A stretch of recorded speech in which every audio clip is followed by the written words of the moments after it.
Arsenal fan. It's Alfie. How are you, Alf? Yeah, how you doing, buddy? You all right? Yeah, very well, mate. How are you? Yeah, not bad, thank you. Just on my way home. You haven't been at any football today, no? You're an Arsenal fan, right? Yeah. No, I've been watching home all the results very, very closely, waiting for Man City slipped up, and I'm very thankful that they have. Really? Did you see it coming, or is this one taking you by surprise? It's actually taken me by surprise. I mean, from what you said, Crystal Palace, they've been shocking, really. But, this is the Premier League. And I think Man City have given it away to us. But what you're saying, with is I have to take Liverpool are dangerous. No one expected Liverpool to be where they are. And the fact that they, where they are right now just shows you how strong their squad depth is and how, good their players are. See, there's something in this, though, Alf. Do you know what's very interesting about what you've just done there? We're talking about the title race. We're talking about Arsenal's potential to win the title, and you've naturally immediately gone to Liverpool. Does that mean, I kind of deduce from the way that you're feeling about the title race, that Liverpool are more of a threat in your eyes for Arsenal than Manchester City? I mean, they've come out of nowhere. From the start of the season, I always said it would be Man City and Arsenal. And judging by how close we went last year, and I have to admit, other Arsenal fans may not say it, but we did bottle it. And Liverpool have come out of nowhere, and I genuinely fear them more, because they're like a dark horse. I fear them more than Man City. We've beaten Man City twice this season already. And what more is there to see? It's Liverpool who I'm scared about. Really? So do you think that Liverpool are going to finish above Manchester City in the league this year? I think the table speaks for itself. I mean, I know we're not even halfway yet, but as you said, the whole effect that it's having on the team, they've won everything that there is to win. What more can you do unless you get more fresh faces in?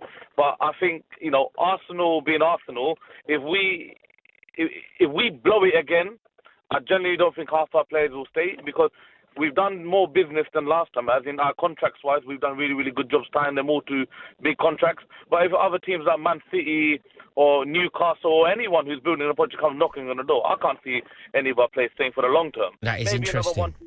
That is interesting, Alf. I find that fascinating. The fact that when we were talking about the title race, the first club that you referenced was Liverpool rather than Manchester City. I think that is a new feeling amongst the chasing pack. We've got Jackie on the line. Jackie's a Man City fan. How are you feeling, Jackie? Hi, Rory. How are you? Are you okay? Yeah, I'm good. I mean, Chelsea have won a game of football. We've got back-to-back wins, so I've got a slight spring in my step. I imagine that you're feeling rather dejected. Well, not really, no, because this has been going on all season. We just can't seem to get our rhythm going. With no creativity in the midfield. I've said it so many times on the sports bar, and I just think there's something not right. I think, like you say, it could be the Dwight, get my words out, Jackson. Dwight York effect. I mean, when you come back up a treble, it is so hard to go and try and retain it. And the teams this year, like Liverpool, Arsenal, Tottenham, Villa, they're all better than what they were last year when we went out and won it, and we came back from the World Cup and we went on a 12-game. What do you think it is? Why are you so much weaker? Do you think it's the players that have left? Is there any player in particular that you think if they'd hung about, things could be a bit different? I say it so many times. I think it's the players that have left. We've lost so much quality and class, and we've not replaced it with class. I'm not slagging City players off because I never do. As you know, I follow them home and away. And I just think losing Gundo and losing Mahrez, I mean, they did want to go. We didn't actually tell them to go. They wanted to go and get a new challenge, which is fair enough. They've won everything they can possibly win at City. So that's their choice, and good luck to the guys. But I just think it's the players that we've brought in, and we just haven't got this. Without KDB all season, Rory, it's been absolutely tough for us.